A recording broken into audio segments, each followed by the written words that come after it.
But what happens when that training gets called into action, when an exercise becomes reality?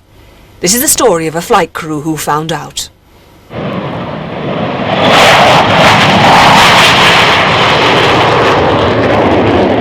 Squadron leader Art Stacey has been an RAF pilot for 30 years. On the 16th of May 1995, he was flight testing a £30 million Nimrod spy plane over the north coast of Scotland. Alpha 7 Golf took down identified just inside 10 miles. The weather for the trip was superb. It was a beautiful day, visibility unlimited. The sea state was calm, a perfect day for flying. But soon after takeoff, one of the Nimrod's engines caught fire. Velocity, Mayday, Bravo 3 Delta, we have an engine fire, number 4. My first fear was that the aircraft would blow up. I thought the fuel tank would go and that would be it. I didn't think we would make land. Hence, I decided, probably 5 minutes after the first indication, that we would be putting the aircraft on the water. Ditching, Mayday, Bravo 3 Delta, ditching. In a coincidence, an RAF rescue helicopter was a few minutes away from the burning Nimrod. The crew were on a routine training exercise and were carrying a camcorder. I saw an extremely bright light in the sky and the shape of the Nimrod behind it. And it was so bright, it was a bright sunny day, but it was so bright it was almost dazzling.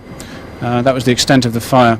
This was the moment the Nimrod went down, captured completely by chance on amateur video by a man on a nearby golf course. 100 feet, brace, impacting now. There was a very big splash indeed, and nobody knew at that stage whether there were any survivors or not.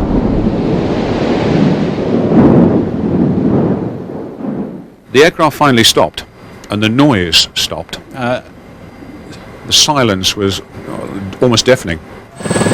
Within 5 minutes, the rescue helicopter was on the scene. It was quite a surreal picture, really. It was a nice, bright, sunny day, clear blue water, and a Nimrod sitting on the surface of the water as if nothing was wrong at all. But inside the cockpit of the huge plane and under the water, the crew were still alive. Having survived the impact, all 7 of us, the next concern, because of the smell of fuel, was to get away from the aircraft as quickly as possible. She was starting to creak and groan, and when we looked up we could see that her back was broken, so we realised that it wouldn't be too long before she would sink. Somehow the crew managed to escape and inflate an emergency dinghy. When we realised that everybody was safe, I suppose that was when we counted them out in the dinghy. Seeing their faces come up one by one, or 2 by 2 as it happened on the winch, there was such a mixture of human emotions in those faces. The chap that I identified as the captain, he looked like the world had fallen apart. One of the crew was seriously injured. The rest escaped with minor injuries. Art Stacey's skill in handling the ditching is now widely studied by pilots as a textbook crash landing on water. The video turned out to be extremely valuable. I think my feelings, looking back on the event now, the whole spectrum of emotions. First of all, disbelief that it actually happened. Anger that it was happening to me. I was very fortunate on that day. The weather was fine. I had a superb aircraft apart from the fire.